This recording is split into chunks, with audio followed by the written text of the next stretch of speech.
Hey readers, welcome back to the club. I'm one of your hosts, Katie Hoyt, and I'm here with the prettiest girl in the whole wide world, Miss Lonely Girl, Ashlyn Clark Gober.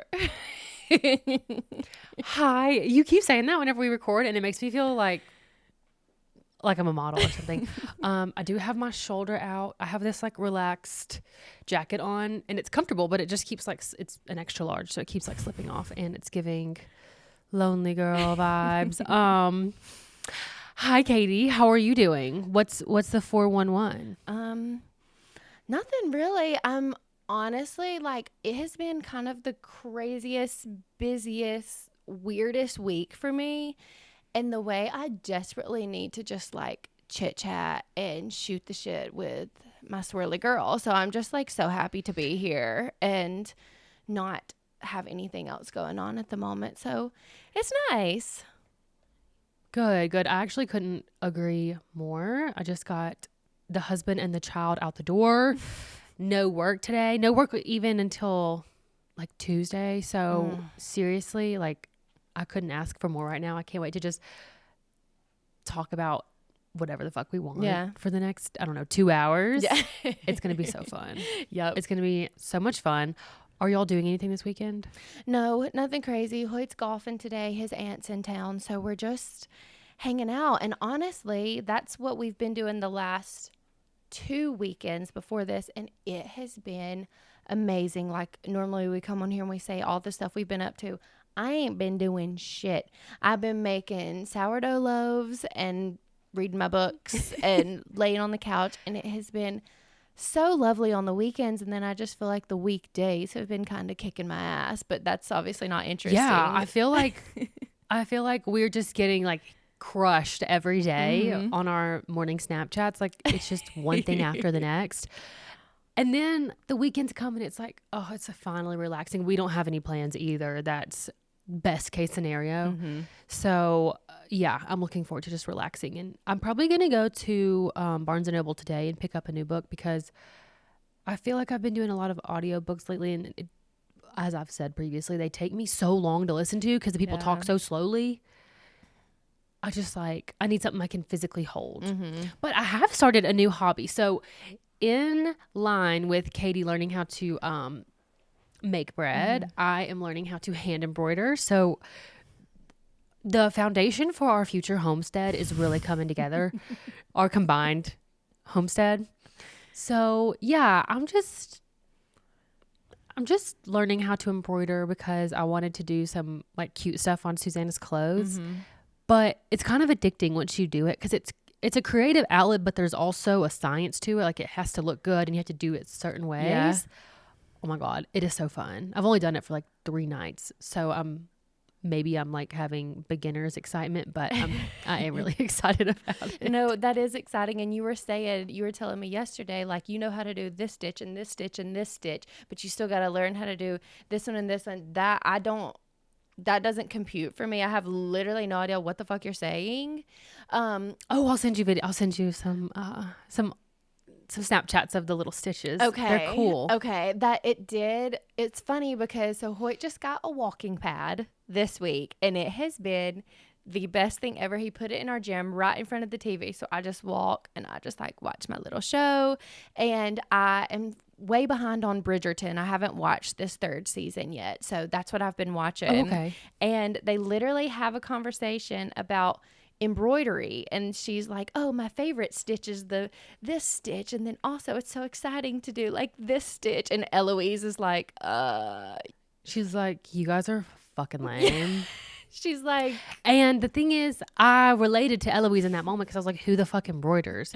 Now you're telling me a nice chain stitch doesn't get you excited? Like it's because you haven't experienced yet. Well, that's totally understandable, but I would like for you to share like kind of your reasoning behind getting into it, because this all kind of stemmed from like looking for stuff for Susanna's 1st birthday, and the bitches on Etsy want to charge $1 trillion. No, seriously. Like, okay. So back whenever we first had Susanna, I wanted to get a couple of things like handmade for her, like hand embroidered. And oh my God, the charges these people are asking for is crazy. So, and then all the ones in the Birmingham area, you have to book out months in advance. Like I'm pretty sure the one girl that I follow on Instagram that I get like inspiration for stitching from, she books out like 6 months in advance. So if you have a new child or you're pregnant with a child, like you have to just go ahead and order shit for like Christmas. What? So it was really, I wasn't going to be able to do that because first of all, if I had done that, the bitch wears 18 months comfortably. So it wouldn't have fit by now. So I was looking into it and I was like, let me just see what she does. Oh my gosh, it's beautiful work. So I don't want to put it down. And I know it takes hours and hours and hours. Mm-hmm. It's like hundreds and hundreds of dollars for a garment that was embroidered. And it obviously depends on what you're looking for. Like if you're going to make her embroider the whole entire dress, then sure. But even for like a small, like just their name or something small, I want to say it was like $300. Oh my So God. then it was insane. So then I found a girl that does, it's not hand embroidery, but she has an embroidery machine that she does, and it looks, similar. So I got her to do like some bibs and stuff, and they were affordable. They're like $20 each. And I actually am getting her to do a Christmas onesie for her birthday and a matching birthday bib for like when she does the cake smash. And she charged me $40 each. That is so reasonable. Like I would have paid that for the bib anyway at like a store. So I'm like, okay, this is cool. But I wanted to do a bunch of other stuff, like whenever they do like the high chair cake smash thing, I wanted to have like a 1 on the cake and then the O&E across the front and a hat. For the O-N-E sign, like literally 3 letters that are applique, the hat and the 1, which is like also applique but then cut out, I'm talking about $150 for that. And it would be different if it was like fully custom, pick out your stitch, pick out your color, blah, blah, blah. No, this is like we have these 3 fabrics and these 3 stitch colors and you can pick it out. So they already have backstock. They've already paid their overhead. They like don't have any other input into this except for time. So but I understand it's a business. Like I get it. But I'm like, I could do this. Yeah. I really don't.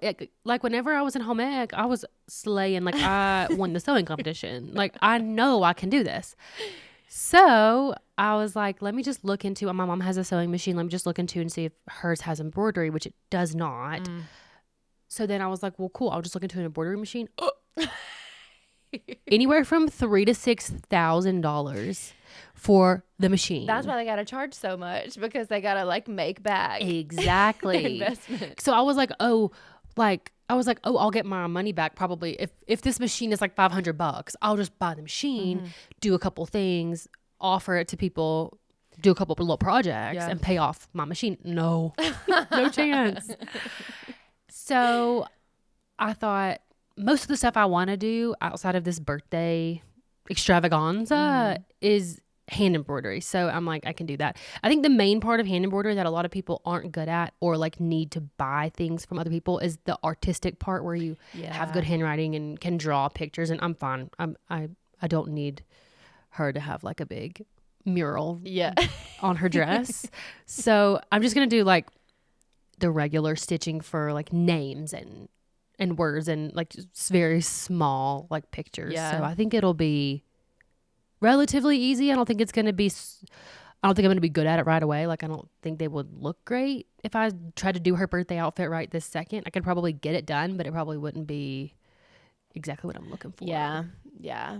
Well, that is a crazy way to get there, but honestly, like now you can do it for all your like future children. You don't have to worry about it. So, and your future children, all my friends' future children, that's the thing, is like once you have the skill, you can just do it. Yeah. And that's what I'm looking for, because that would be so cute if you could give like personalized gifts. Yeah, that's exactly what I was about to say. Like for gifts and stuff, that's like really thoughtful and like you put your time into it. So that's great. But I do not blame you. Like $400 or like $300 for like a little shirt for one day.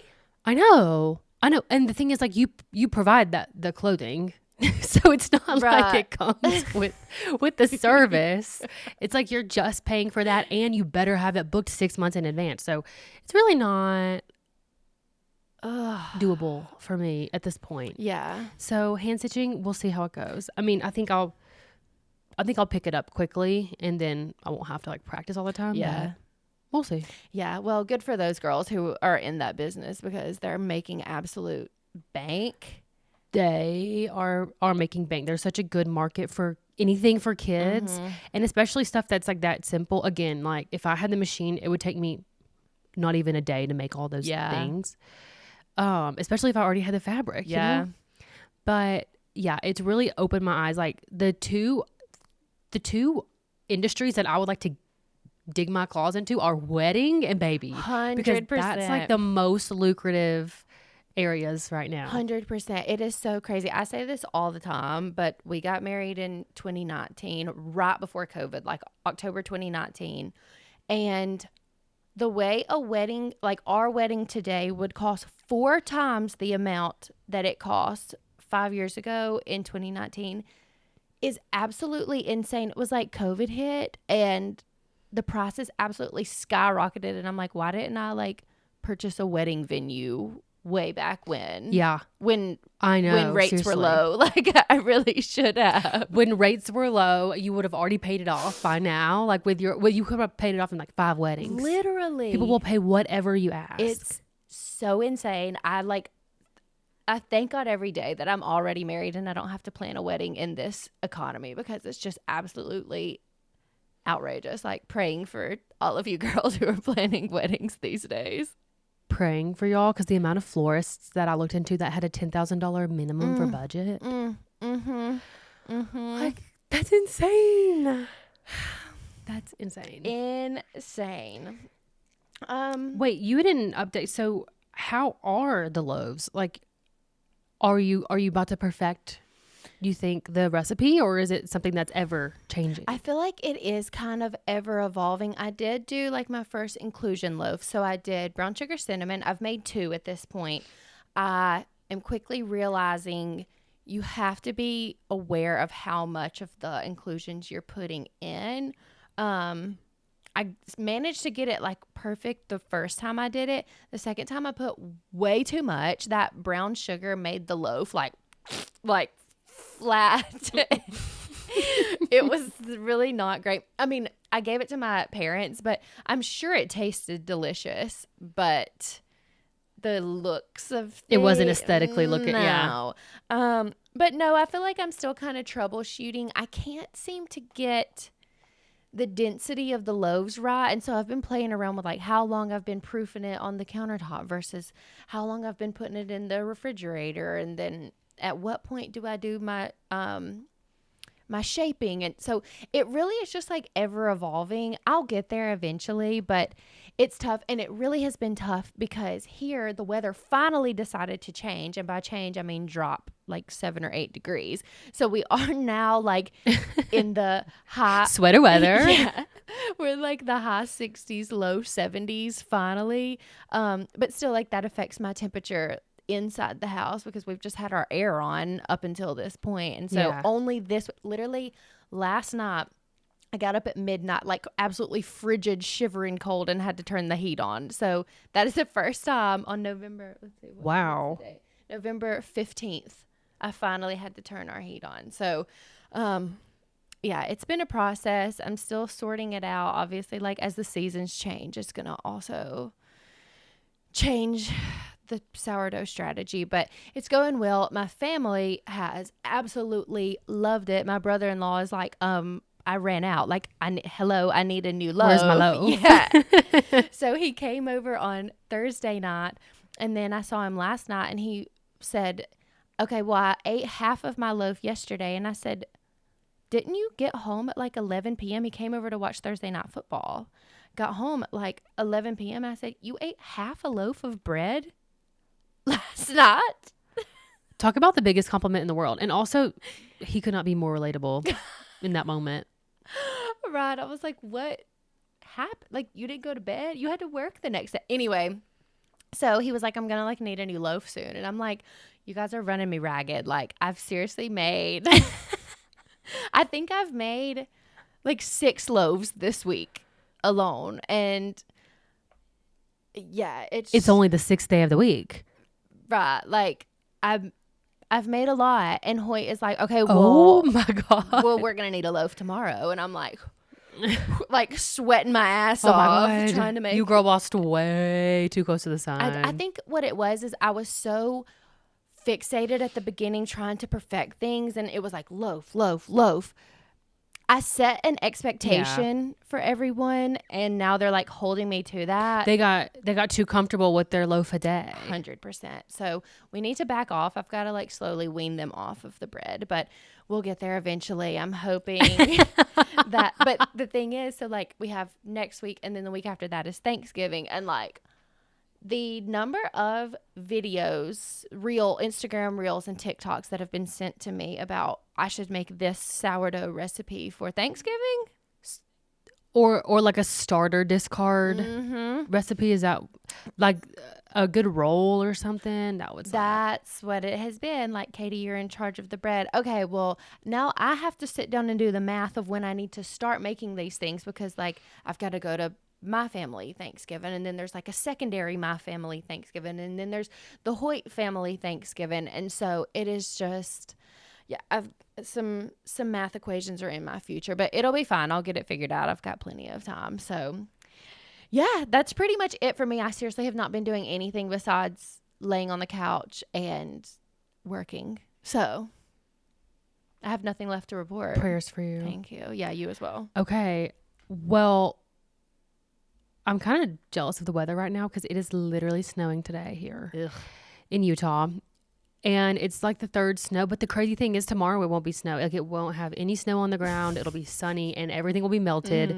And so it makes it more bearable. Like, I don't hate it. Yeah. Like, yesterday I was walking to my car from work and it was a little chilly, but it was flurrying. And I was like, huh, that's cool. And then it didn't stick, you know? So it's kind of wild, the difference between the weather. I mean, obviously we live halfway across the world from each other, but it doesn't feel that way. We're 1 time zone away. I'm like, why is it snowing here and it's 80 degrees at your house? Literally. And it's so crazy in the mornings. Like, it's fully sunrise here, like 100% daylight. And you send me a Snapchat and it's pitch black dark.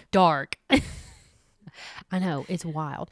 Also, something really funny is that one of my work friends had listened to, I don't even know which episode, but she was listening to us talking, and then I saw her last week in the office, and she said, "Is that your sister that you podcast with?" I said, "Oh no, it's just my friend from home." And she said, "Really? Y'all sound just alike." Wait, what? I actually don't agree with that. That's kind of crazy.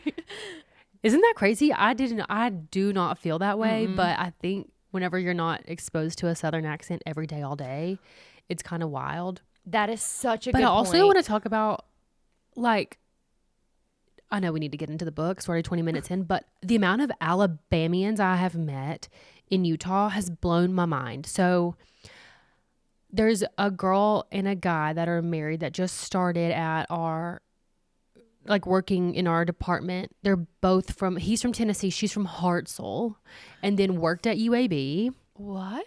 Okay, insane. I was like, what? Like, we know a lot of the same people. We now work together.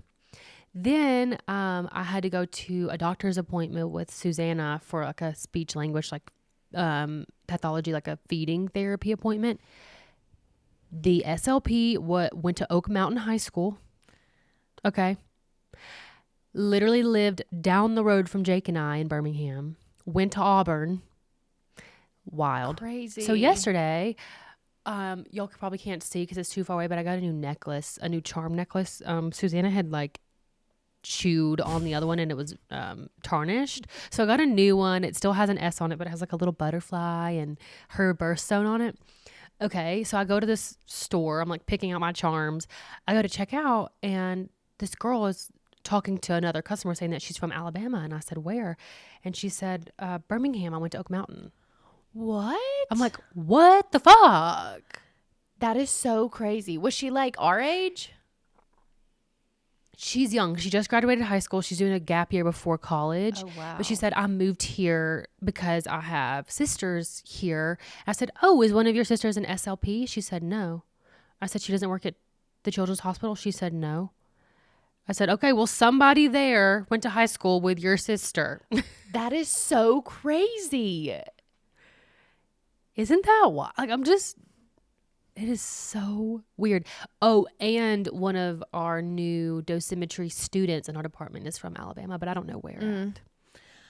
That's insane. So I'm like, where are you guys? Like, I kind of thought I invented this.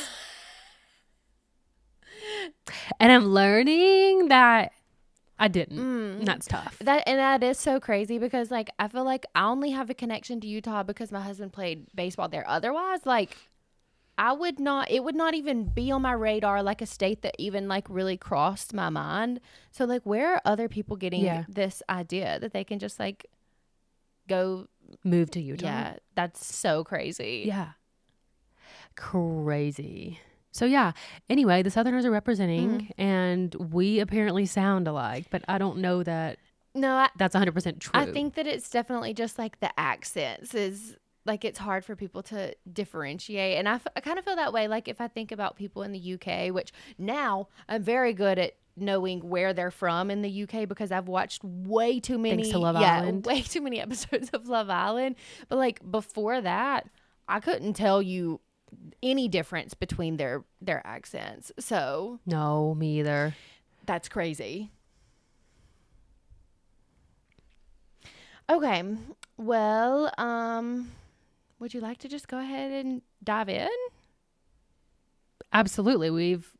We've definitely spent some time dilly-dallying, so I'm happy to jump in. So this episode is on a book called When the Moon Hatched by Sarah A. Parker, right? Yeah, yep. Sarah A. Parker. And this book, I feel like had the like biggest launch of all books last year. Or I guess it was early this year, right? Like January, February. I think so. So I feel like it's only been usurped this year by Iron Flame. Maybe.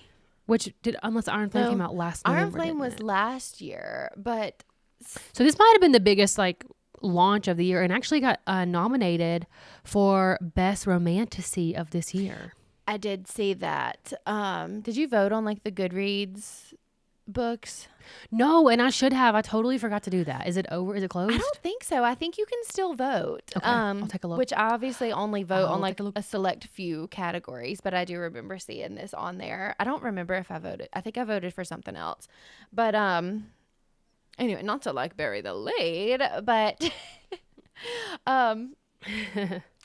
okay, let's get into, I'm going to read our author biography. So as Ashlyn mentioned, this book is by Sarah A. Parker.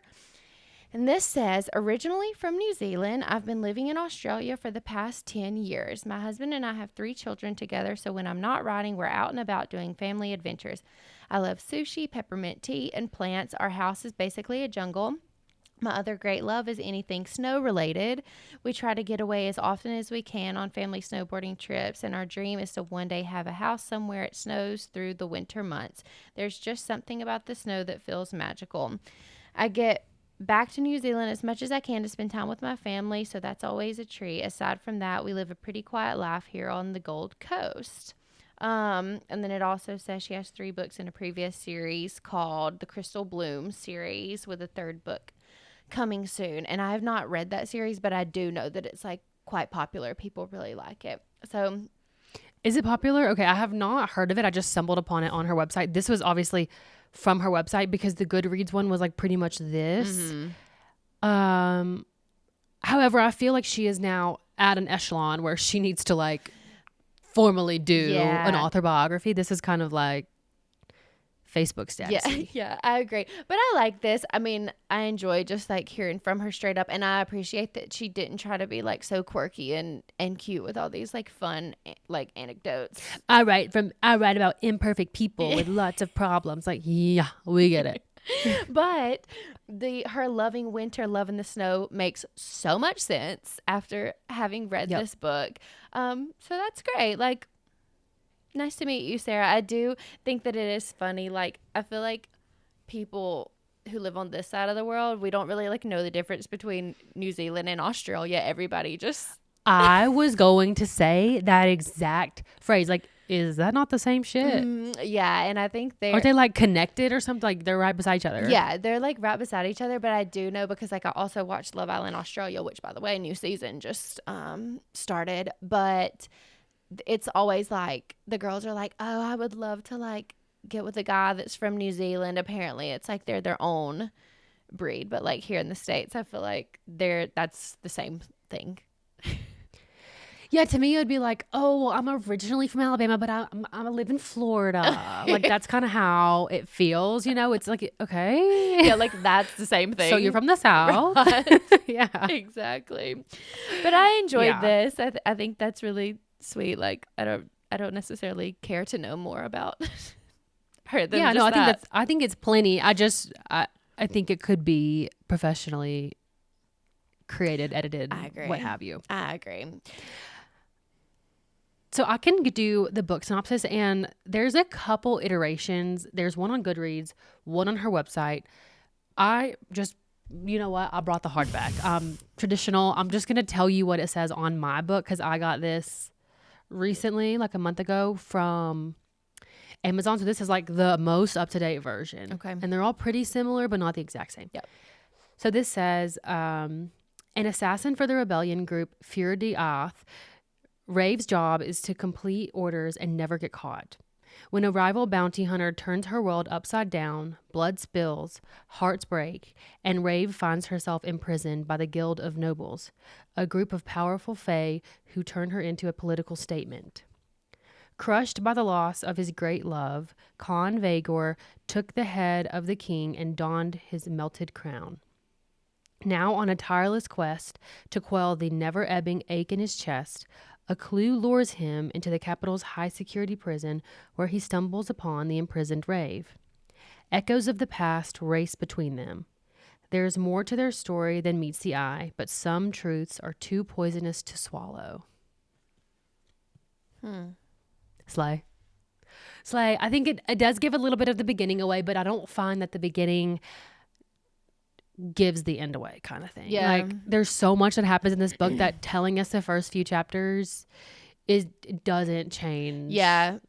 I would agree with anything, that. really. I would agree with that. I felt like perhaps she was like dabbling into saying too much towards the end on Khan's thing, but overall, short and sweet. Short and sweet. It was good. Yeah, not much to add. Like could have said less, but definitely didn't veer too far into the actual plot line. So I enjoy that. That was good. Yep. If you're into those things. Yep. So we can go ahead and if you want, just move straight into the characters. So I think that will spur a lot of the conversation. Not much in the actual synopsis or author biography is like much to do with what I have to say or my thoughts. Yep. So if you want, we can go ahead and start with Rave, the main character. How'd you feel about her? Okay, so I want to start off by saying I wrote a lot for Rave, but I felt as though I couldn't figure out where to like say these things elsewhere. So Okay. we might need to like linger here for just a second, but immediately I was sucked right into this story with the whole thing with like Tarek and how she like lured him out and like getting to see her interact with Claude and all of that immediately like love. I was so excited about this. And then things started to kind of dwindle for me. This is kind of like my biggest thing is that the way that she wrote the dialogue I did not like to the point where I was feeling like this is so corny, like JLA vibes to me some of the time. Oh, interesting. Okay. I really like did not like it. Also, like, why is the word turd in this book? Why is she talking about wiping her ass? Like, just we don't need to say those things. And it's like I do understand like trying to be relatable and funny, but like to me I don't like that. And also, like, I find her cockiness is like, it's not funny or amusing. I found it corny, but I also think, and this is like something that I kind of like thought about for a while. I feel like it's really hard to write a a main character who like is confident in herself and like knows her abilities when you're writing from the first person. I think you have to be extremely talented to write somebody who like knows how good she is at fighting and like how cool her magic is without it coming off as like arrogant and cocky. Um but the biggest thing is that I don't understand why she hated Khan at the beginning. Like, it didn't make literally any sense to me.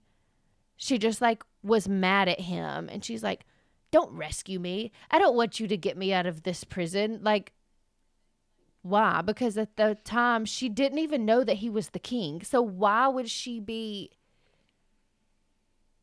it literally didn't make any sense to me.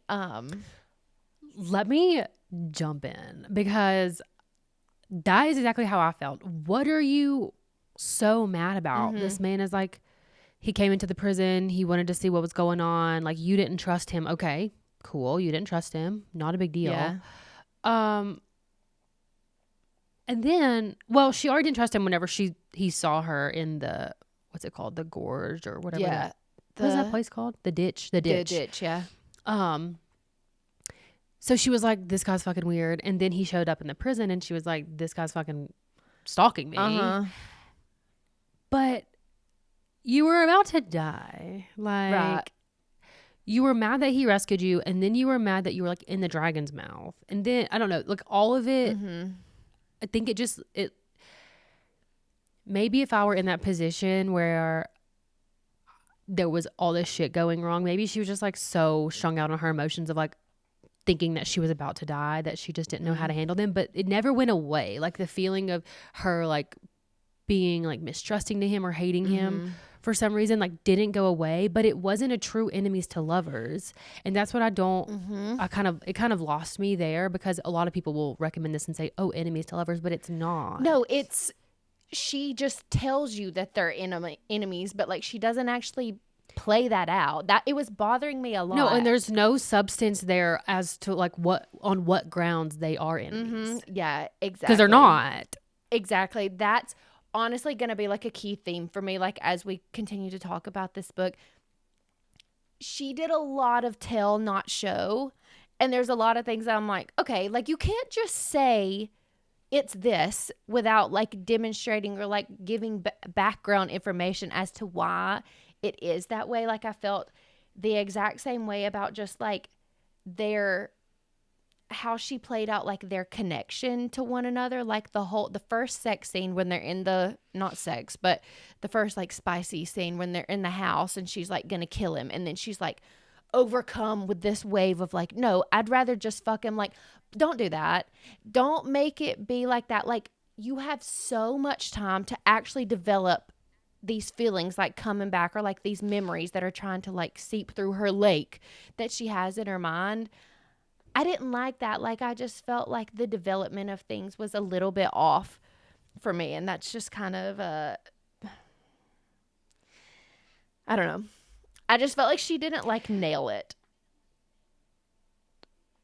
Yeah, you feel like she didn't nail the whole book or you're talking about Rape in particular? I feel like there was like multiple like instances throughout the book, but also like I want to say for Rave, she did get on my nerves. Like I didn't like how cocky she was. I hated her like inner monologue. I hated like she kept starting sentences without a subject. Like she would say like, be cool if you did, or like something like that. Like I don't know. She just kept, Yeah. I did not. So I actually wrote that down too. Okay. Like the beginning of the book, the prologue, when I read it, it took me a while to like take in what I was reading, but I found it beautiful. Like I was like, is this some sort of like poet that decided they were gonna like venture into fantasy books? Is the whole book gonna be like this? Is it gonna be really hard for me to process stuff? It's beautiful, but it's feeling Shakespearean a bit. So then I was so excited whenever it like you jump in and it's normal dialogue. then it devolved quickly into being like these people, like you're saying, these beautiful, she's so descriptive and she uses a lot of really cool adjectives that I don't think I've even read before sometimes. Yeah. Or like used in the way that she uses them. And then she says like microcock. And I think there's a balance of keeping things easy, like palatable, but still like written in a pretty way. So like you can't just like bounce back and forth. You can't have this sentence that's like I'm rereading it because I'm like, wow, that's like really cool how she said that. I can't believe her mind, you know? And then you're saying shit like microcock and turd and you know, just like all this. I think I had a couple other examples, but it's the same thing. Yeah. Like over and over again. I was just so tired and I felt like the POVs, as the POV shifted, the person's dialogue didn't. So why is a 9-year-old Elowen, which is such a cute name, why is that the note from the 9-year-old Elowen in the same dialogue prose or whatever as your 30 or 20-year-old main character? I agree. So I want to say just quickly, like, I want to be very clear. My issues aren't necessarily with the characters. It's like the way that she built them up. So like, this is a good transition, unless you have anything else to say about Rave. I was going to like say something about Con. I can go back to Rave after this, but yeah, just go ahead. Okay. So speaking of like the multiple POV, 80 pages in is too late to decide that you're doing dual POV, which then turned into multi POV. And I started reading it and I'm like, wait, because I didn't see at the top of the chapter that this was from his POV, because we're almost 100 pages into this book by the time she decides to shift POV. And I thought the exact same thing. Like, she's not okay. written That sounds, differently. when you say it and you're on Kindle, it probably feels like something, but I just want to like show this to you. I just want everyone, if you're on YouTube, like this is what the book looks like. So when you get 100 pages in and you're not on Kindle, it looks like, oh, well, you said 80 pages? Yeah. Okay. It looks like that. So it's not, Yeah. it's Wait, not like she spent. I have a question for you. How many pages is your book? My book is, well, there's like a shit ton of stuff at the back. Yeah. 690. That is insane, because I remember like when we were talking about this was going to be the book of the month, I said like it's 700 something pages. On my Kindle, it was 543 maybe. How? I have no idea. And like normally it's not that off. It's normally like within, I would say, like 30-ish pages of of the physical book. But I don't know how it was like so short comparatively. Yeah, I think the first Con chapter for me is on 97. So yeah, like right at 100. So there. But I thought it was a good pace to like bring in a second POV, because we don't know anything about this lady until we read 100 pages about her. You know, like why would I give a shit about the main character if there's 8 characters and I don't know anything about any of them? That's kind of how I felt. Like it almost feels like, what's that fucking rom-com? He's Just Not That Into You, where it's like all these like random POVs and they like finally converge at the end. Like, I don't like that. I like to be introduced to someone first and then get their POV. So I think I'm a little bit different from you in that perspective. I thought it was a good time to add a second POV. It wasn't overwhelming. Okay. I really didn't like that. Did you have anything else that you wanted to say about Rave before I just like fully start talking about him? Yeah, basically I didn't dislike her cockiness. Honestly, I thought it was funny. There was definitely times when it was overdone, for sure, especially whenever she's about to die, but like I would be the same way. Yeah. But I thought she made her internally super emotionally vulnerable, which I kind of liked, because I wanted that aspect from her because she is so cocky and like an assassin and all this stuff. But then like when Essie dies and then she's talking about her other friend that died and all this stuff, you realize that she's actually a very emotional person. She just keeps it really chained up in that lake. Yes. And I was like, okay, we're going to get this lake like busted open. Like it's going to happen. We're going to address all these things. And she didn't. And I felt like that fell flat for me. I really wanted her to like face her fears, like stop being so cowardly. Why don't you give a fuck? Why don't you give a fuck what's in there? You're completely oblivious to everything that happened in your past. And why? Yeah.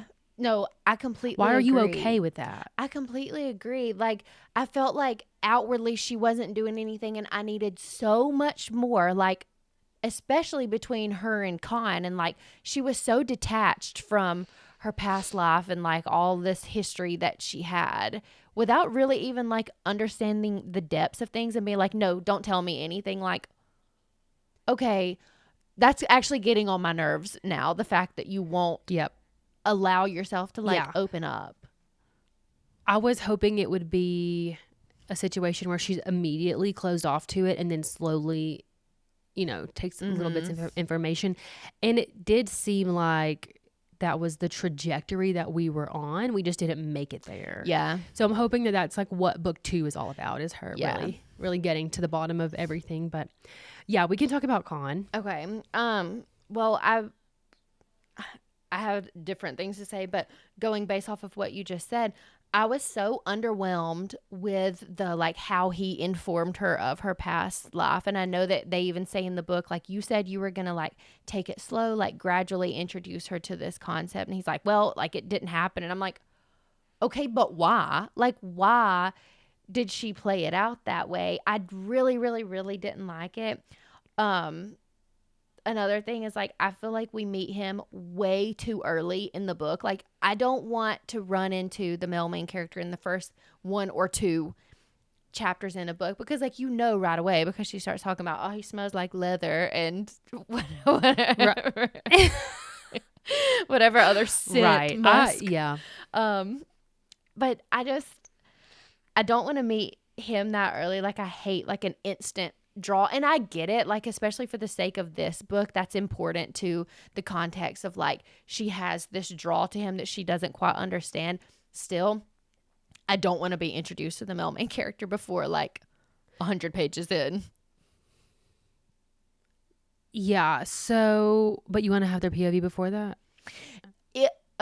If I think this is where I'm coming from. I read so many rom-coms and so many of them are dual POV. So it's like literally 1 to 2 chapters from the girl's point of view and then you switch and it's like 1 to 2 chapters from the guy. But then there's like a meet cute like later on down the road. Yes, exactly. Okay. But if I'm reading like a fantasy, first of all, I want it to be single person, like first person point of view. That's every time. That's my preference for things. So because that is my preference, like you don't even have to bring him up in the first 100 pages of the book. Okay, no, that makes total sense. Yeah. I was fine with him being like the weird hooded guy in the bar. I didn't want them to like speak. I didn't like whenever they actually like interacted. Like I feel like if she would have met him in the prison for the first time, that would have sufficed for their original meeting. And so, yeah, like I think that was kind of a wasted part of the book. And it could have been used to develop other things, like you said. I was also a bit underwhelmed with how he did it, but I could feel myself getting desperate for someone to tell her something. So I was like, fine that it happened, but it also felt like, rushed. It could have been like, well, he's been working on like how he was going to show you for a while and he just does that plan instead of just like ad-libbing something at the very last second. So yeah, I think you're right about that. But overall, this man makes me emotional how much I love him. Go on. I typically like male main characters who are meaner or like cockier or something. He's not. He's like a very kind-hearted person who's obviously very heartbroken and kind of doesn't have his own explanation for his past, but he's just trying to like make do with everything. And so I have like this really soft spot for him because he's really just trying to do what's best for the whole entire realm, first of all, but also he's like fighting against his own family to make that happen, all while literally losing the love of his life to his brother. And then she dies. Like the whole thing, I felt so bad for him. And then for him to just like be as gracious as he was whenever she did just like stumble back into his life. It just, oh my God, I just love him. Yeah, no. I don't really have any other thing to say. I felt like he was supportive, and at the end, whenever he just like lets Rave go off and like take care of Wreck on her own, that drew me in more because I was like, okay, at least he's not like being kind of controlling now that you're back, like your mom, you know, all of that. And then also at the end, he did show like a little bit of cunning whenever he conned her into the agreement, like during that sex scene, and he was like, "You're not erasing me." I was like, okay, he's not just gonna lay down and take it. Like he's actually gonna fight for this. So yeah. I very much am in love with this man. Okay. Exact same. Like, I feel so bad for him that he had to go through all that. And now she's back. And, like, what do you do? Like, you obviously want to just, like, rekindle things. But she has absolutely no idea who she is. Like, I cannot imagine how heartbreaking that would be. And, like, especially because the way that she left the last time, like, crazy. Yeah, he had, like, no idea what all was going on. But... And I did really, really like him and everything. I would not say he's like top book boyfriend for me, but I need more fight. Like, I needed him to be so much more like, you belong to me, and like, I'm going to make sure that you remember all of this stuff. I just like needed a little bit more like effort and a little bit more drama. And like, that's probably toxic of me, but I need those kinds of things. Yeah, that's true. I could see that. But I think for that to have worked, we would have had to have a different female main character, like in general, because she was not gonna. No, that wasn't gonna work on her. No, for sure. So, but I think I would be happy with that. Like, I think a different female main character and Khan fighting for what's his would have, been the icing on the cake for this. But my question to you, do you think that Khan suspects that Kazari is his daughter, or do you think he has no fucking clue? I think he has no idea, and I think that's going to be like the big thing. Like, obviously Vea now has this knowledge that I guess she's going to have to be the one to tell him somehow. Because no. The news that he wants to tell her is that, sorry, I'm getting the story straight in my head. The news that he wants to tell her is that Kazari exists, that she like is a mom. But he thinks that she is his niece. Okay. So obviously Vea knows now because she found the diary, and she's going to have to be the one to tell him. I don't think he probably has any idea. I mean, I think that's going to be that's like kind of what I think. The drama in the next book. I think it's going to be the drama. What I want to know is how you reconcile that. Like, you have an adult child who thinks her mom's dead, but her mom's alive, but the mom doesn't know she's a mom, and the dad doesn't know he's her dad. Like, this is gonna get messy, I think. And I think if it doesn't get messy, if it's just like wrapped up in like this little easy, oh, everyone loves everyone, kumbaya, it's gonna lose me big. Like, that's a huge deal. Yeah, I agree. And it's so crazy, especially like with the way the book ended, and now there's like another brother that nobody even knows about, and he ends up being the person that like tortured Rave all these, like it got so like almost, I'm not saying this in like a derogatory way, but like almost soap opera-y, where like everything is so intertwined that it's just like, oh my God, so no, insane. I loved it. I loved the ending. I do have like a little section for Kazari if you want to go ahead and talk about her. I'm sorry, I'm like dealing with some eyelash hair No, you're good. interaction. But like, What are your thoughts on Kazari in general? I mean, okay, I will say it does seem like Khan loves her as if, you know, Yeah. like they're family. He loves her. He cares about her. What do you think about her? Okay, so immediately I was like, first of all, I was just confused, like trying to do the math of whose daughter she was and like how they were Yeah. related. So I feel like Yeah. that perhaps like took away a little bit from like the very first meeting. But when she says that she is in love with the guy that's inside the stone? Do you remember his name?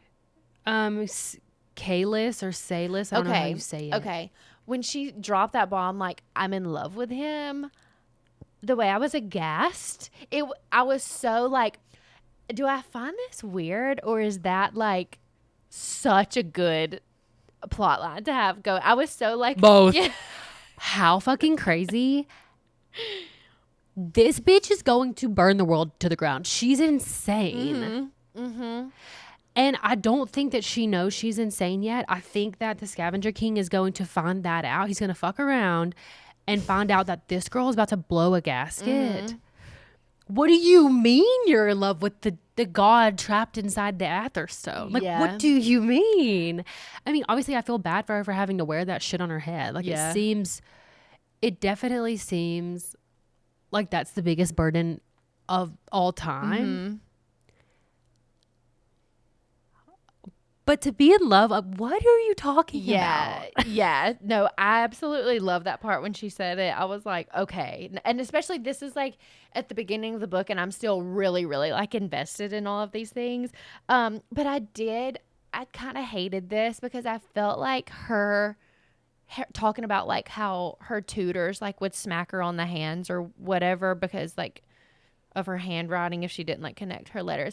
I felt like that just like gave way too much away because we move almost immediately from that scene into the scene where she talks about Nee and like when they're like in their apartment and it like shows you a photo of the script and I was like, okay, obviously the note is from her because she just talked about how she has like perfect handwriting now. So I kind of I actually didn't put that together. Maybe I'm just an idiot. okay, I just felt I was like, okay, obviously the note is from her, so like they're connected somehow, and it just kind of like ruined things for me. But speaking of her handwriting, at the end of the book where she like sneaks in that like little message whenever she's like signing her name, she's really like she's clever. She's got it going on. Yeah, no, I think she's in there. I think that she's smart. I think that she's going to lose her mind. And I'm so excited. Like, I think it's going to be the big part of the next book. And I cannot wait. Same. I hope she does. Like, I hope she goes batshit. Same, I do too. I hope she literally burns the world to the ground. Like because we don't even get to see what happens whenever she like when Nee comes back to her and she like reads it and then she realizes anything. So that's gonna be like huge in the next book. But I really, really liked the way that she ended things. I felt like the ending of the book was I'm set up perfectly for book 2. Like I'm dying to know what's gonna happen next. That huge twist with the guy Arkin. It shocked me and I feel like she really set it up, not like building that part of the story, talking about the Scavenger King. The Scavenger King. She did a perfect job like dispersing him out throughout the story so like you're aware of who she is but not going into detail. Like she nailed it. I think so too. I loved the ending. And that's actually when I found out that the note was from Kazari. Like, I think that's how the people that was written for found out, you know, like not the people who like look into everything. I loved it because I originally I was like, oh, Con wrote her a note, whatever, like fine. But now I'm like, oh no, I like this note thing.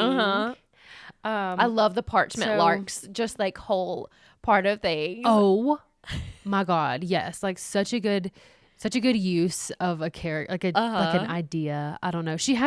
It does seem like in general she has a lot of really cool ideas. Yeah. But we'll get to that later because I want to talk about that like in the full synopsis part. Okay. So if you want to, we can move on to Vea. Okay. I feel like she was the next biggest character. Yeah.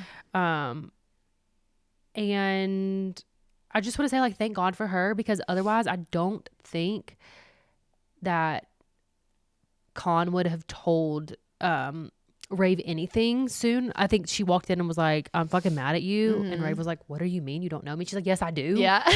Type of situation. I was like, okay, thank God. No, she was so funny. I really liked her her being a part of the story. At first, like, I wasn't into it because, again, I love the concept of Vea. I love the role that she plays in all of this. I feel like that is so needed and necessary and like wanted, but I hate the way that she wrote her. Like, she felt almost like she was writing her kind of like, I don't know if ditzy is the word, but kind of just like doesn't have it all 100% completely together. But then also she's a badass. I just felt like she didn't write her in a good way. And the biggest like downfall of her, how she wrote Vea, is when her going to get the diary is literally not believable until you find out like that the diary is the key to unlocking the fact that Kazari is actually Khan's daughter. So like it makes sense in the end, but when she's like, Elowen used to keep a diary, I'm gonna go get it, I was like, why? Like, this is so fucking stupid. Obviously she has something that she's trying to like get at through this storyline, and it felt so contrived to me. Like, I didn't give a fuck about her going to get the diary. Couldn't fathom why it was so important that she would sneak into the castle to like. What do you mean? It was very obvious why it was so important. No, I know, I get it, but I'm talking about as a like in my experience as a reader, when I didn't know that information about it, I was like, you haven't. She didn't do a good enough job convincing me like why the diary was important at all. Like, I didn't care at all when she said I'm gonna go get the diary. I was like, that doesn't feel like it's like worth you going and risking yourself to go get the diary. I'm confused. That's the whole point of adding the excerpts from Elowen the whole time. Like, I know they feel important. They tell her whole story. I know, but I'm saying I couldn't, like, I get why she had to do it. I don't think she did a good job convincing you, the reader, like, this is worth Vea going and risking all of this, because like we didn't know at the time when she says that she's going to get it, that was like going to be the truth that was revealed through the diary. I was just like, I don't care. Like, I don't think that Rave the truth that they were looking for was not about Kazari. It was about why she left. And that's what they were looking for. And that seemed like it was very obvious and straightforward and said multiple times. I know, but I wasn't convinced that like that was worth going to get it. Like, I feel like they could have like worked through things eventually. I just, when she said I'm going to go get the diary, I was like, okay. To me, the diary was like their way to convince, was going to be, first of all, they were going to figure out why Rave left and like why she did what she did. But number two, they were going to let Rave read it and like have that be like their intervention for her. Like, you need to care about your past. Here's all the shit that happened. Yeah. And just read this, type of thing. So I'm confused that you didn't feel that way. Yeah. I just felt like, okay, like I get it. I understand like the sentiment behind things, but I wasn't convinced that that was like worth her going all that way to like do all of that. Like, I felt like they could have probably exhausted a few other options before sending her literally the entire way across the world, sneaking into the castle, like doing all of these dangerous things. I just wasn't convinced that that was like the best route for them to go. I felt like, well, another thing is that it was Vea's idea. It was like people were saying, you don't have to do this. And she's like, no, I have to do this. Because you have to also think of it not just from their perspective, but Vea's. This was her best friend. She disappeared, never heard from her again, had what she thinks to be her evil brother's baby, and then gets murdered. And so she's like, almost like, okay, for myself and for my own sanity, I want to know why the fuck you would do this to me. And what happened to you? Like, how did you die? yeah, Like, murder mystery. What's going on? I wasn't convinced, like, especially she had been dead for what, like 100 years, and she didn't think at any point in time before that to go. I don't know. It felt too convenient for me. Like, it felt like she couldn't figure out any other way for them to like sort this story out. And so she had to revert to her going to retrieving the diary, because that was kind of like another theme. She kept writing about things and like saying all this stuff that I, as a reader, I didn't care about. I was like no longer focused on this, and she wasn't like doing a good job of convincing me that I should care about those things. Like, I get it and I understand why she did the things to like develop the storyline, but I felt like she could have done things differently and I would have like been more. Weird. Okay. Interesting. So do you have other examples or no? Yeah, well, the only one I was actually trying to think this morning, because I wrote that down in my note and then I was like, what was I talking about during this? But another one is like, I know it's hard whenever it's been a while since we've read. know. I think it's it's been over 2 weeks since we've both finished. Yes. So it's kind of hard to like remember everything. Yeah, especially when like I don't take good notes and then I'm like racking my brain trying to figure out what I meant. But another one was like the Rex Zaros of it all. Like, I understand, but she kept bringing it up. I was like, wait, she's still focused on going back and killing him? Like, I can't because things have changed. Like, What? I was like, now you found out, like, you actually died like a long time ago and you have this whole life. Obviously, like, you were in love with this man and you have this whole life here and you're still like, no, I have to go back and kill this guy. Like, I wasn't convinced. I could have been convinced if she was like, that's still on my list of things to do, like at some point in time. And maybe I'll even utilize these new assets that have been made available to me to like help me carry that out. But I couldn't get behind it being like her whole personality, like her only reason for eat, sleep, breathing, being alive. Okay, this is my synopsis. You have all of these things that you don't like because you don't like how they were individually played out, but they go together. And I know. I get it. I just feel like she could have done things differently. No, she definitely could have. She could have. But what you're talking about is a main character that's different than the one that we have. And that doesn't like this main character. This happened with the previous episode. These main characters exist within the confines of your imagination. These people are writing about, okay, so Rave does not give a fuck that she died 100 years ago. She doesn't give a fuck about Khan. She wants to erase them from her memory because she wants to avenge her best friend that just got murdered. And then she fell into this trap, got whipped and imprisoned and put on a stake to be eaten by dragons. All she cares about is revenge. She's literally an assassin. She doesn't give a fuck that these people are going to help her. She doesn't want their help. Yeah, like, I get it, but I still like feel like, again, I don't like the way that she developed Rave's character, and so that's like playing into all of this. So everything hinges upon that fact. I get it. Yes. It's just wild that you like are separating them all out as if they're not the same issue, because they all are the same issue. Yeah, like, I feel like this is, to me, like, it feels like she said, okay, I've got to get from this point to this point and from this point to this point.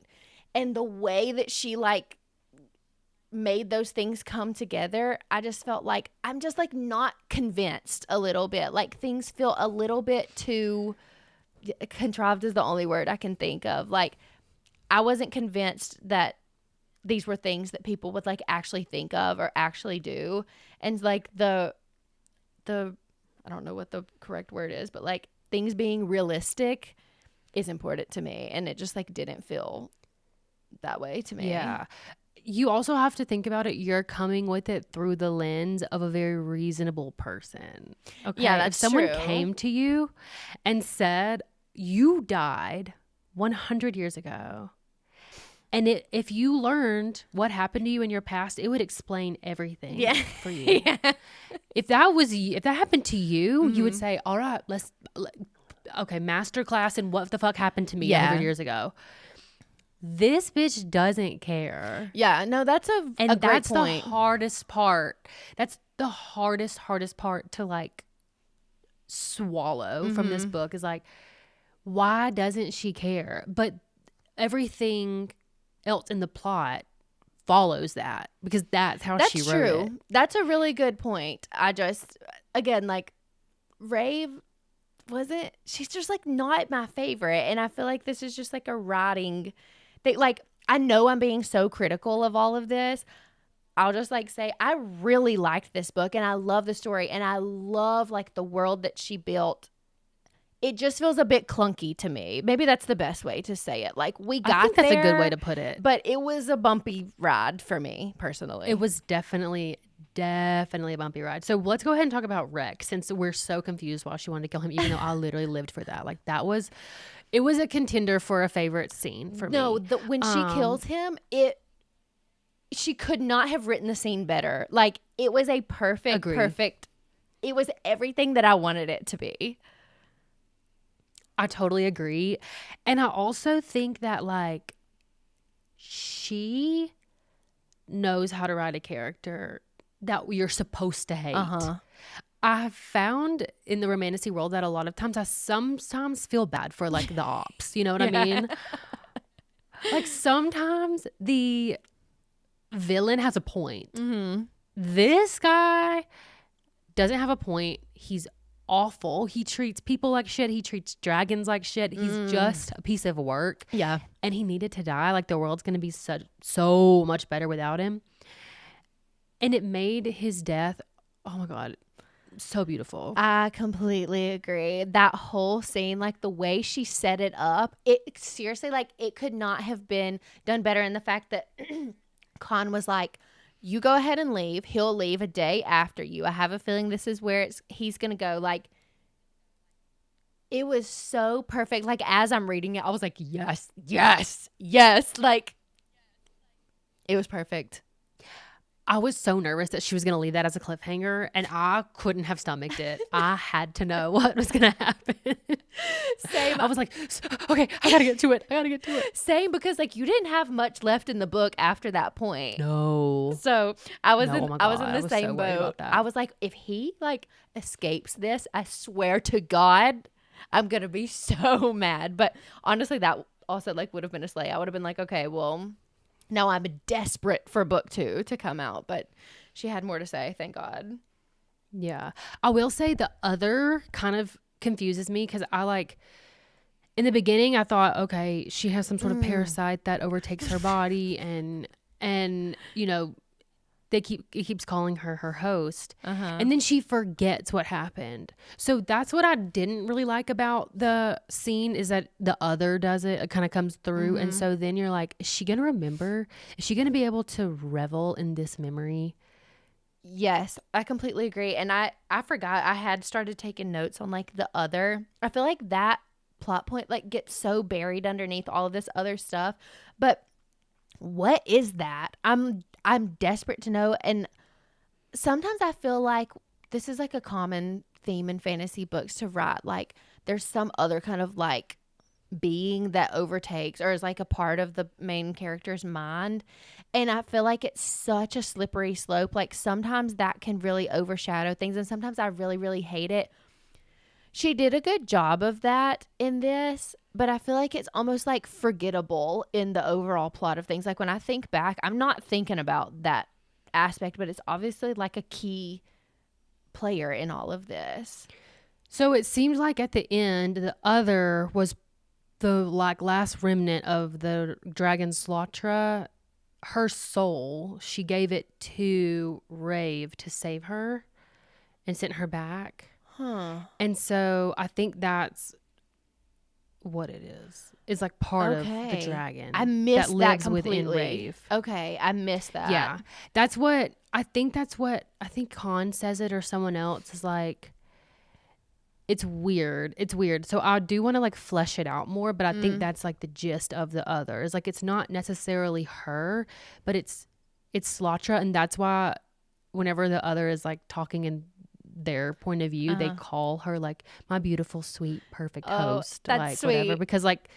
Because they were like soulmates, dragon and human soulmates. Yeah. So And it's really sweet, but it's like kind of confusing. Yeah. Isn't there some kind of, I forgot what the term is, but it like means that the two of them have like bonded. Yes.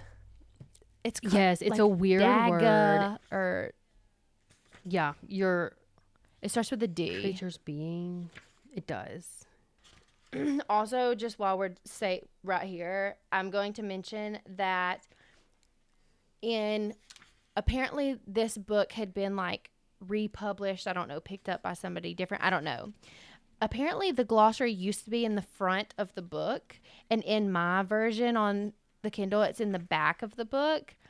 And It is in the front of my book. okay, I hate it being in the back. Dagamork. Okay. I hate it being in the back of the book because like It's so hard. Yeah. I had to go all the way to the end, and like that's scary to open up or like scroll to the back of the book. Yeah.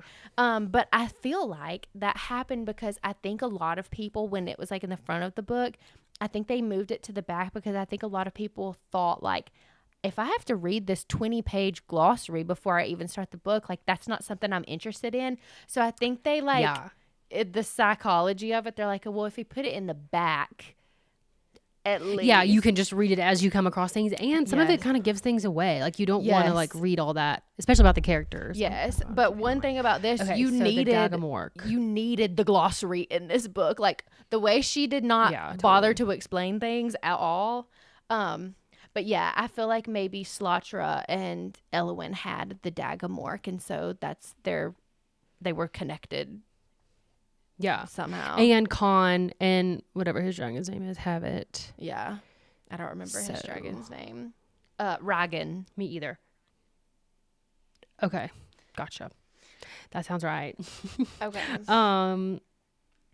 The only other characters I had anything written down about were Pyrock and Serene. So before I move on to that, was there anything else that you... No, and we kind of never finished out Vea, and I don't really have that much to say, except for when she goes in there and she finds out that she had taken on the appearance of his mistress. I was so nervous. I was like, what if he tries to kiss her on the mouth or like, I know, touches her in any way? Like, oh my God, thank God he's a piece of fucking shit and just hits his mistresses. Like, exactly. But now I'm just like praying that she gets out of the castle and like everything is all good. But like, it's usually not that simple. So we'll just have to wait and see. But I was like, well, shook. Actually, I'm used to things not being that simple. And then the Velvet Trog just gave her the bracelet back. So true. So I was like, what the fuck? Yeah. She didn't even have to do like a trial or like anything to get through it. She's just like, yeah, okay. No. That was so interesting. And it seemed like the Velvet Trog just thought she was smart and like enjoyed that and like made a deal. That's really, really weird. But I mean, whatever. I think that could have been done much better. Yeah. Amongst other things as discussed. Yeah. And then the only other side characters really were Pyrock, which he didn't add like a ton to the story, but I think he will in the future be a really good point of just probably comedic relief. Yeah. I don't know that he'll play much of a different role, but the thing that I really liked was whenever she was like trying to steal the golden candlestick and he's like, do you want a bag? Oh like, my let's God. just go to the place and like pay for your shit that you want. No, he was so funny, and I was so happy to like have him be part of the story. Like, he cracks me the fuck up, and I love that he has like the messy hair. Like, he doesn't give a fuck. But the thing is about him, like, I love him as a character. If I knew him in real life, I'll be like, this fucking bum, he needs to grow up, like get a job, do literally anything with your life, like make something of yourself. But like, I need to have his like character development and like see how things are going to play out with him in the next book. Like, I was so happy to have him here. Me too. He was so funny. And I also think he played a big role because he introduced her to Vroon, that like mind reader that owns the store. I am hoping that guy is like who saves Ray from herself. And I think that he's going to play a big role also in the next book. But I'm like, I kind of wanted that to happen today. No, same. And I really, really like that. I love that he was just like, oh, and you also came in here like planning to buy some other shit so that it wouldn't look suspicious that you were walking out of here empty handed because you were going to buy all these weapons. I love that. And then he gave her the diary that was the same as Elwyn's diary, I think. Yeah. Oh, so sweet. Loved him. And then my very, very last person I wrote anything about was Serene. Did you write anything for her? Just quickly, yeah. She gives Viper Queen energy, and I'm quite interested in her but obviously we don't get much. But I think she just had to be introduced in this book because about like her ability to control Rave, I feel like that's probably going to come into play in the future whenever she finds out that she's still alive. So yeah. Yes, I totally agree. I'm very, very interested in her. She does give Viper Queen, and for that reason, I have no other choice but to stan. But like, you know you want to hate her. She takes Rave's money. She controls her. She has all this stuff, but then her whole apartment is purple, and she's like kind of a queenie. So there's not really much you can. The all You purple. can't say too much that's negative. No, Killed literally. me. The all purple everything was like so fucking funny, and like I can't even explain why. It's just I love that. I love it too. And I saw this TikTok a while back. It might have been like years ago, but they were talking about how most people like are so casual about their favorite color except for purple people. Okay. I Yep. don't know She was that like- I know that to be true, but that's so funny. But you probably don't know that to be true because you don't know a purple person. Like I sent it to 2 people that I know that like we grew up and everything they owned was purple. Their room walls, their bedspread, all of their school stuff. Like it like you if their favorite color was purple, you knew it. And it wasn't like lilac. It was violets, you know, like Okay. it was purple. That is so funny. I can't believe you don't know a purple person. That is wild. Your purple people, do I know them? Maybe. They're probably not purple people anymore. Okay. We'll talk after. I'll see if you know them, but maybe Okay. you do. Okay. That is literally so funny. I've never heard that before. I know. Oh my God. Okay. Yes. And then the girl that I sent it to, she was like, oh my God, so me. Like, you know what I mean? Like, they know. At least they're self-aware. Yeah. Yeah. Okay, so let's move on. It is time for us to play favorites. So we'll start with our favorite character. And I'm actually curious. I feel like this one's like not so obvious. So who was your favorite? Nee. Oh, so cute. Such a good one. She was so like. I know. Oh my gosh. She was so cute. She just played the pet role that I really liked. She was like snuggling up to her, but then like I literally cried whenever she sent her away. No, same. I was like, okay, now what? We're just like never gonna get her again. It was so, and I know, and why am I crying over a piece of paper on page 80? Like, what the literally- fuck? Literally, and the fact that she has like a small tear in her wing, like it. She was so sweet and cute, and like the way that like her name is like written on her because it like gives you a visual. So fucking cute. I love that call by you. Thank you. What is your favorite? So mine is actually Claude.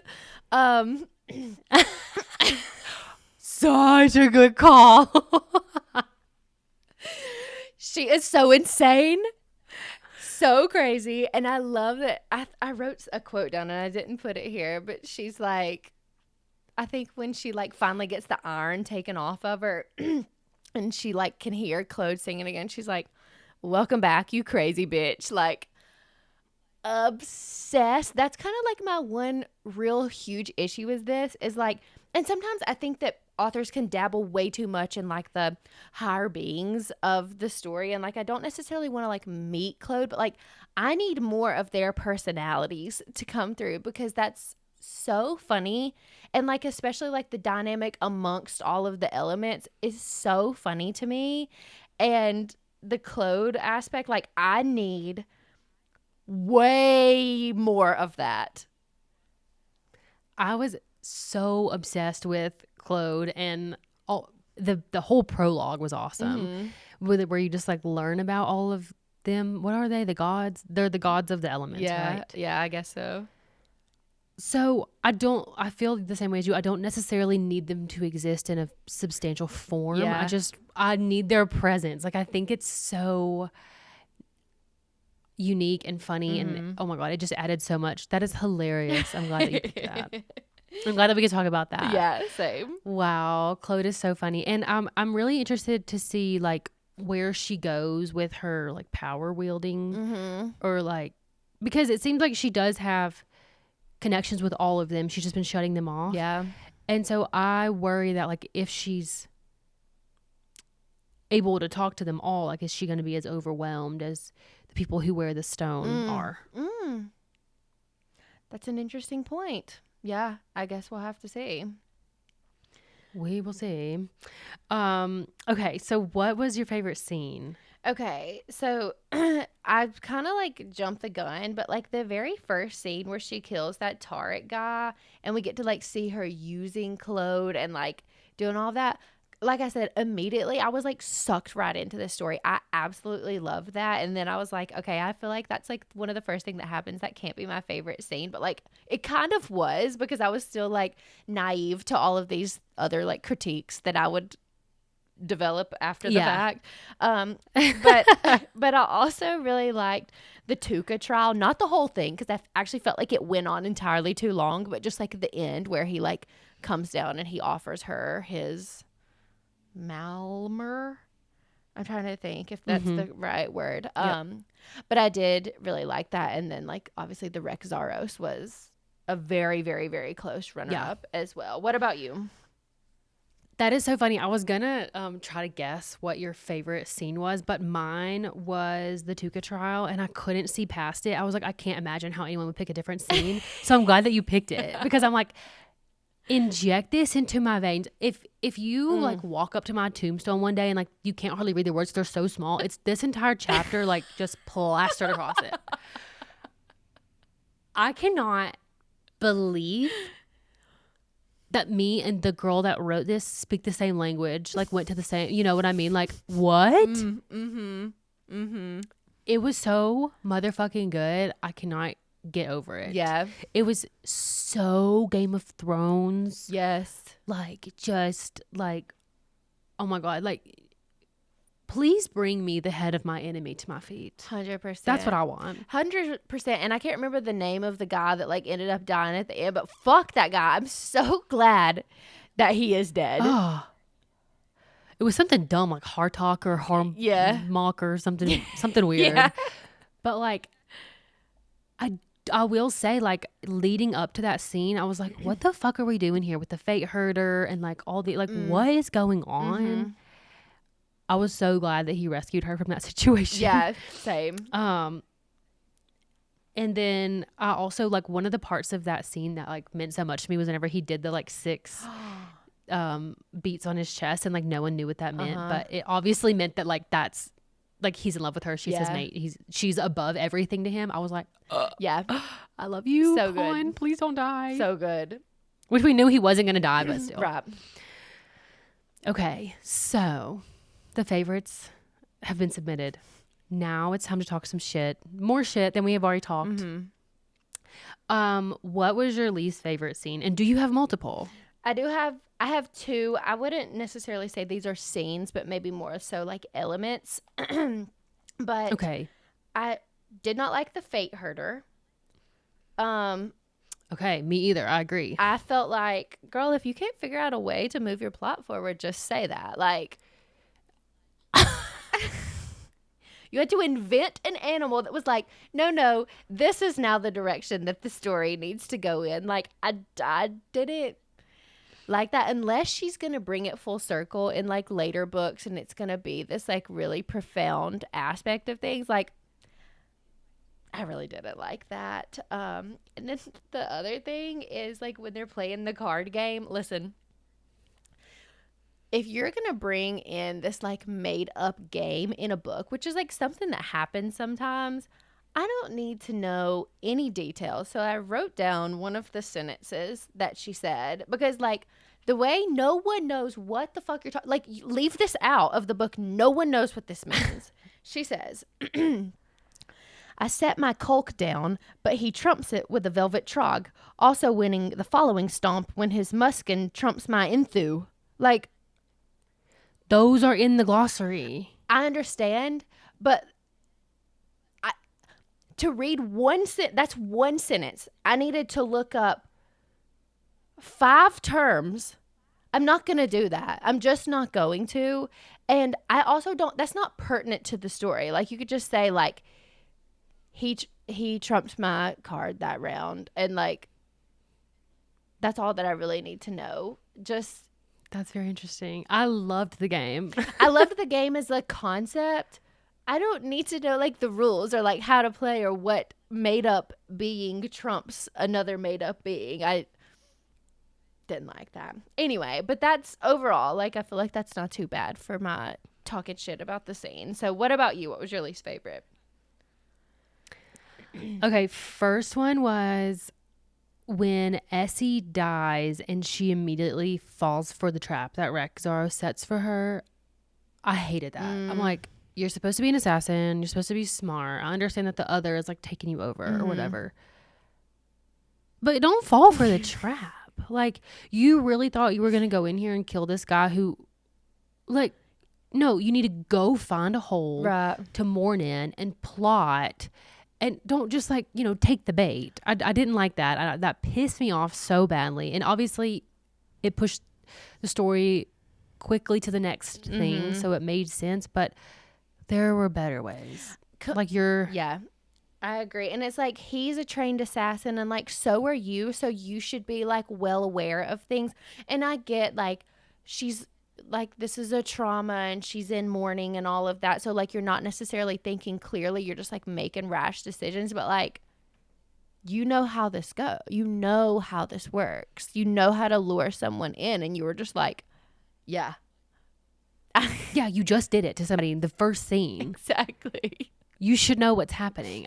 That pissed me off. It was so incongruous. But again, the other had taken over. Maybe that's what she was doing. But yeah, I hated that. My next least favorite scene was when Rave won the Scrippy game. And I had to spend the next like 2 chapters thinking that she was going to erase everyone from her mind.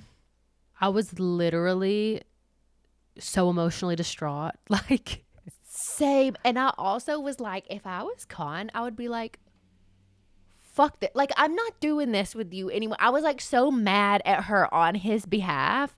And also so like, please stop it. Like, somebody step in and stop this. And thank God he like had the balls to actually stand up to her and say, no, you're not going to do this. But I was like, yeah, you're not doing this. Yeah, I was distraught during that. And like, so sad throughout their whole like night that they spent together. I hated that.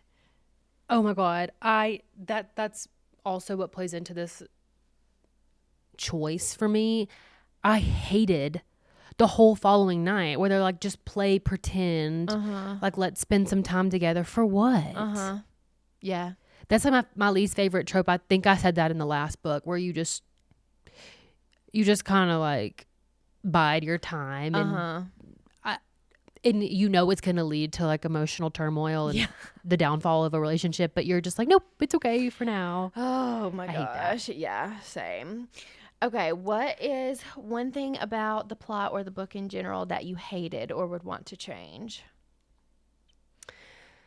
Okay, we already talked about the language, like microcock and stuff like that. But there was one part where she literally said, love that for him. And I'm like, come on. Come on. That was giving JLA. But so that we already discussed. But the other thing that I had written down for this was I really, really need to know what happened to Fallon. And not in the way that I'm like dying to know in the next book, but in the way that stop bringing it up if you're not going to tell us. Completely agree. Especially like this is book 1. You're setting the stage for things. Like, tell us what happened. And I like that to an extent, like building suspense. You just read almost 700 pages of a book. Like, tell us why what don't happened. I know the most dramatic, life-changing thing that has happened in the last 20 years to you? Why don't I still know that? Yeah. I know we know nothing about her now. Essentially, we know Essie. We got to meet her for 5 minutes. Right. So it's just, I'm just like, that is so important. And like, what happened in the fighting pits? Even a glimpse. Like, why does he call her Firelark? Like, just tell us. Just give us something to go on. Yeah. That's a really, really good one. Oh, I hated that. Okay, so what about you? What's something that you would change or that you hated? Okay. First things first, the picking the skin down the side of her nails. First of all. I forgot about it. I think I trauma blocked it. First of all, why is that a thing? Period. Why is that a thing? Second of all, did you need to bring it up 600 times? It we would have been fine with you just like leaving that out completely. No, yeah. I'm sorry. Like, I never want to hear that again. Yeah. I seriously don't. Sorry, Jake just came in and brought Susanna to her room and I was watching them. She's so girl. sweet. And then my other one is I hate, and again, like this is, I get it. I understand like why she had to do this. I hate insta love, insta lust. This is the same thing. Like we meet him way too soon in the book. As a reader, like for my reading experience, immediately I'm put off of this book when you're introduced to the male main character and like you start talking about how, oh, he smells good and like he's, 6'9" or whatever. Like I hate it so much. Again, like I get it. There's like a reason why she's instantly attracted to him. That doesn't mean that you have to like include that in the book. It can still like develop over time. Like the feelings can slowly come to the surface. So, yeah, I totally agree. I actually had it listed on my least favorite scene and I just forgot to put it. I just forgot to say it because I had 3. The part where she's like, they're in the cabin and she's so mean to him about whenever he's just like looking at her when she's smiling. And then she like goes and tries to kill him and then ends up like trying to fuck him and then gets mad that he doesn't fuck her and then like runs away. I was like, this is so like elementary and embarrassing. Oh, I was so embarrassed. it's giving unstable. Like, it's definitely giving unstable. I'm so sorry if you can hear the baby crying in the back. I think she's fighting sleep. no, I can't hear her. Oh, yes, I can. Bless her.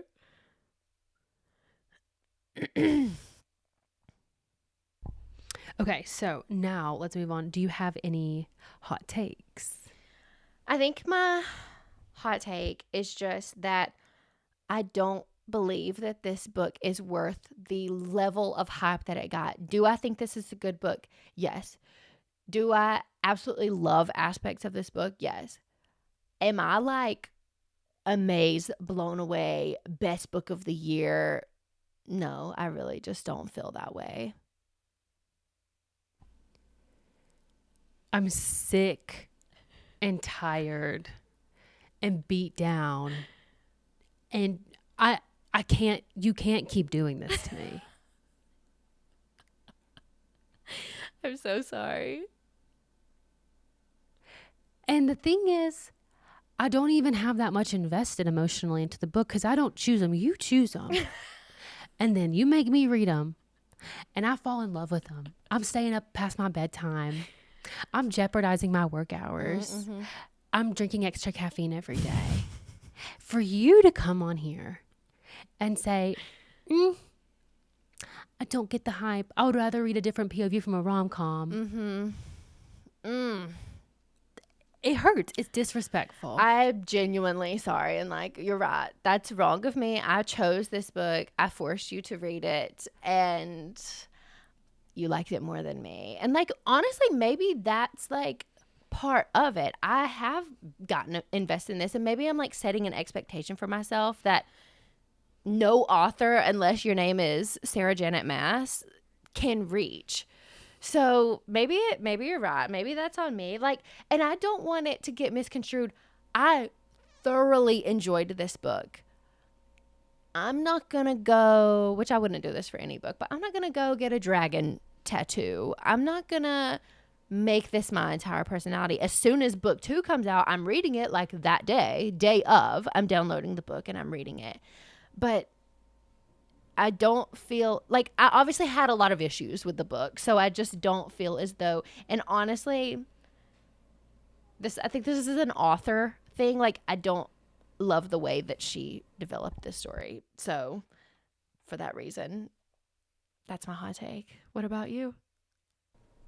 Okay, I wrote 3 things down, but I don't think they're not gonna be hot takes between us, but I think overall they might be. Okay. The first one was like, I found her writing to be incredibly beautiful, as we've talked about with the prologue and all the stuff.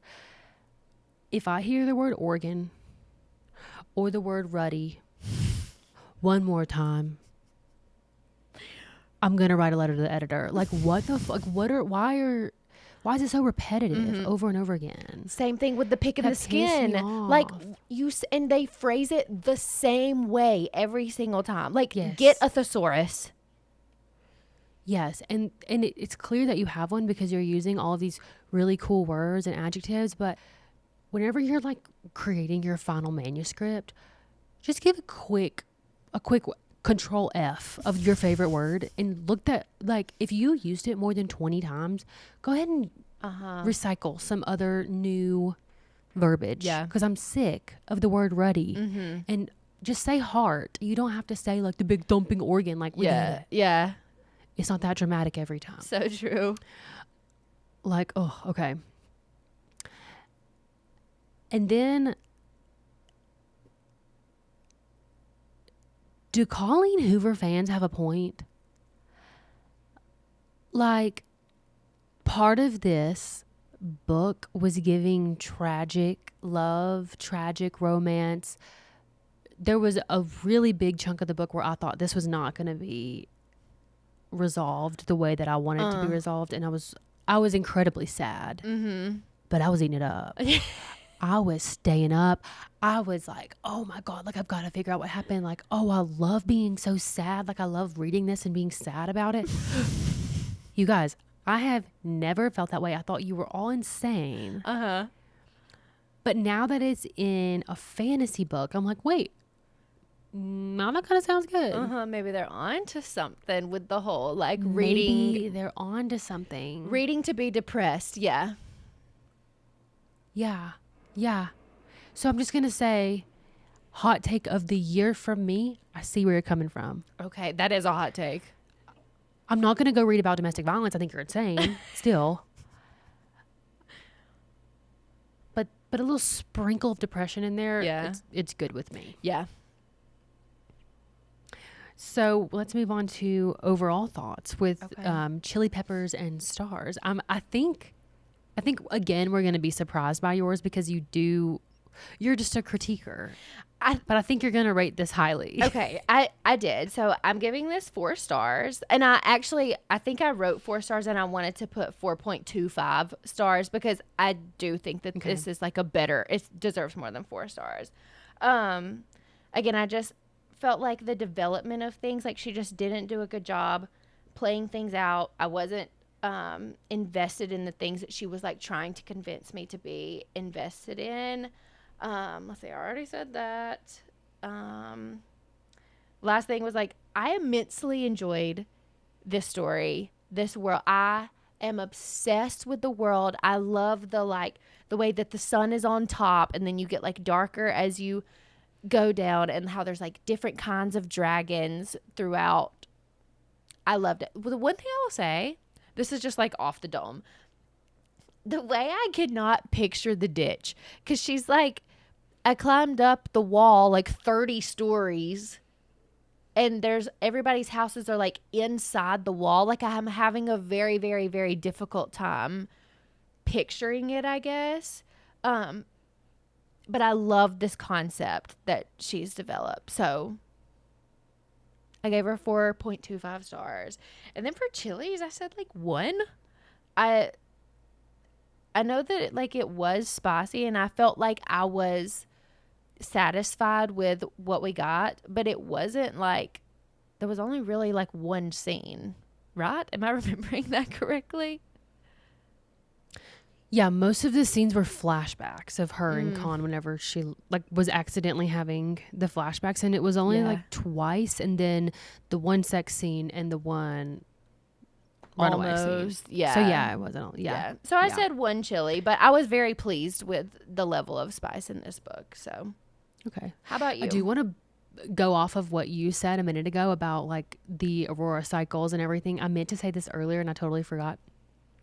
I think that her ideas are really cool, and I love the moons and the dragons, and also love like the play on words just for the title, because whenever I picked it up I was like, what the fuck is this about to be about? Like what?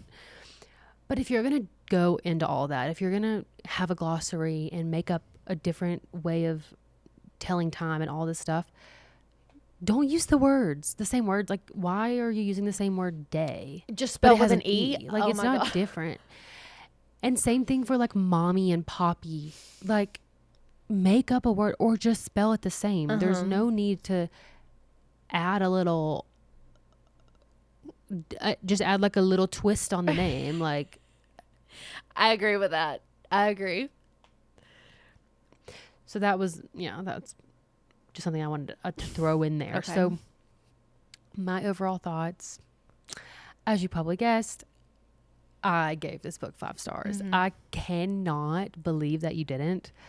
But you know what? That's what this is for, a discourse about the book. I literally think this is probably my favorite book that I've read since I read A Court of Wings and Ruin. Oh, wow. And it's like up there with it for me. Like, that's how much I loved this. Okay. And I'm ready for the next one immediately. I also put 1.5 question mark stars. Like, for chilies. 1.5 chilies. Because there wasn't a lot, but it made the story believable. Like, y'all have no current relationship, so there's not really a need to make it all kinds of sexy all the time, and it would really make it unbelievable. I'm more in tune with like making it as realistic as possible, more than how much spice can I shove into this book. So Totally. I was satisfied, and I'm looking forward to the next one. When does it come out? It's like next October, so we have quite some time that we're going to be waiting. So it's unfortunate, but this is another thing. I think the next book is called, and I cannot remember the title, but you know that song that she talks about, like she sings it at the very beginning, and it's like her comfort song that she sings. And then he sings it to her. Yeah, whatever the song is like the title of the next book, and like I'm dying to know the cool. words to this song. I hope she tells us what it is in the next one. That's funny. Yeah, I hope so too. I was hoping that you weren't going to say. I was hoping like January. I'm ready for the next one. Yeah.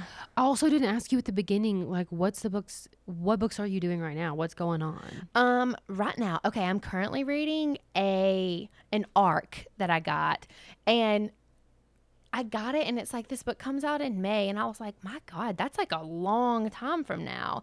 And it's from Random House. The way it is so good. I'm like 50% through the book, and I did not really have like high expectations.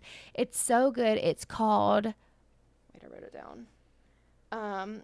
A Fate Forged in Fire by Hazel McBride. Like I said, it comes out in late May.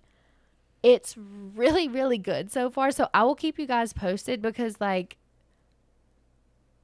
I'm shook at how much I'm enjoying the story so far. Interesting. Okay, I'll have to add that to my list. I actually have not read much since we talked last, besides this book. And the reason is because I really want to finish Kingdom of Claw, but I only have it on audio and Kindle. I just don't read that way. I don't do well on devices. I never have, except for when I was in medical school, and the only time I could do it was like in clinic. Yeah. So like literally I need to finish the book. I wish it would come out in hardback or paperback. Yeah. But I want to tell you my TBR for December. Okay. One Dark Window. Yes, that's going to be such a good one. I know. The book of the month, obviously. And then Spark of the Everflame. That's my plan. That is going to be a fantastic month for you. I'm so excited. I'm really, really interested to get your point of view. And maybe we'll do just like a little like roundup episode of those books, because I feel like they're popular. A couple books. Okay. Yeah, I feel like. Yeah, I think that'll be good. And you've read them all, right? Mm-hmm. Yeah, I would have to do like a refresher on them. But yeah, that could be fun. So, okay, unless we had anything else, I think it might be time to pick our chaser. Oh, yeah. What's the next book of the month? Okay, so our book for December is like seriously the book of the year, like most anticipated. Everybody has been dying for this to come out. We are also in this camp. So that book is The Songbird and the Heart of Stone by Carissa Broadbent.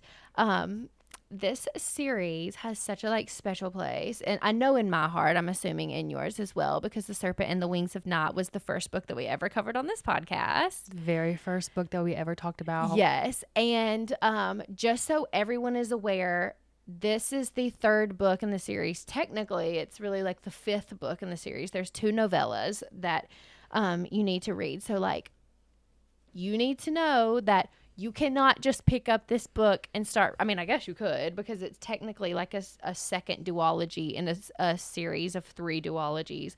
But the first book is The Serpent and the Wings of Night by Carissa Broadbent. You need to read that first. It is so fucking good. It's vampires. And then also you need to know that if you are listening to this podcast, the book is actually not out yet, and it will not be out until like the week after this episode comes out. So we do have like a little bit of a wait for that, but obviously like December is going to be our first availability to cover it, and this is going to be like a highly sought after book, and I feel like a lot of people are going to have read it.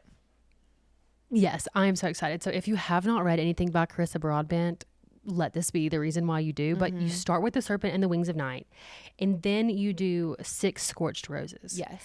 And then you do The Ashes and the Star-Cursed King. And then she also has Daughter of No Worlds, which I feel like doesn't really play a role in the actual that one is timeline. That's a different series. The other one is Conquering the Vampire Slayer is the other novella. Slaying the Vampire Conqueror. What did I say? Conquering the Vampire Slayer. Okay, so let's just start over. If you want to do the book for December with us, this is the reading order. Okay. The Serpent and the Wings of Night, Chef's Kiss. We have an episode. Mm-hmm. Then you read 6 Scorched Roses. This is a novella, super short. Mm-hmm. Then you read The Ashes and the Star-Cursed King. Also have an episode on that. Mm-hmm. If you just need a refresher also, you can listen to it. Yes. Then you read Slaying the Vampire Conqueror. Yes. And that one, does it actually matter if you read it before The Ashes and the Star-Cursed King or after? I would say read it after. The thing about, 6 Scorched Roses, the novella between books 1 and 2, that one, those characters then come into play into book 2. So you have to read that before you read The Ashes and the Star-Cursed King. The other one, I would say you probably can read it whenever, but you definitely need to read it after The Serpent and the Wings of Night, which is book 1. Because like it's set in a different part of the world with like completely different characters. However, they are going to, at a later date, come back into play. And it's also, I don't want to give too much away, but the male main character in that book is cousins with a character that Ashlyn and I are obsessed with in the other series. And it's really good. It's kind of just like a standalone. So, but you do obviously like need to read that at some point in time. So I'm so excited about this book. I'm so excited too. Been waiting for it. Let's say we did The Ashes and the Star-Cursed King. I want to say that was like our April 2022, 2023. So it's been a long time that we've been waiting for this book to come out, and I could not be more excited. I could not be more excited either. Oh my God, I'm so ready. So if you are planning on joining us for this book, go ahead and get it on pre-order. If you have a Kindle, if you're a Kindle girly, that's probably enough. Mm-hmm. But I remember there being like a printing issue with one of them where it was like you ordered it or you didn't get it kind of thing because it was just selling out. So I have pre-ordered it from my local bookshop. Support a small business. They usually have it on pre-order. Like just go ahead and do it. They'll call you or text you when it's ready. Like I seriously have not been so excited for a book in a long time. Same. I'm really, really stoked. So, but that said, if you have any suggestions for things that we should read in the new year, which I cannot believe we have already been doing this for almost 2 years at this point. I know, what the fuck? But if you have any suggestions, let us know. I obviously have some things in mind, but it would be great to like hear from you guys what you want us to read. So we are always open to that. And I think that has got us for the month of November. All right. Well, thank you guys so much for tuning in to The Club, the book club podcast that hopefully won't put you to sleep. We are a monthly recording and we're available on YouTube. So if you're watching on YouTube, please subscribe and give this video a thumbs up. And if you are a podcast girly, we're available on Apple, Spotify, and anywhere else you get your podcasts.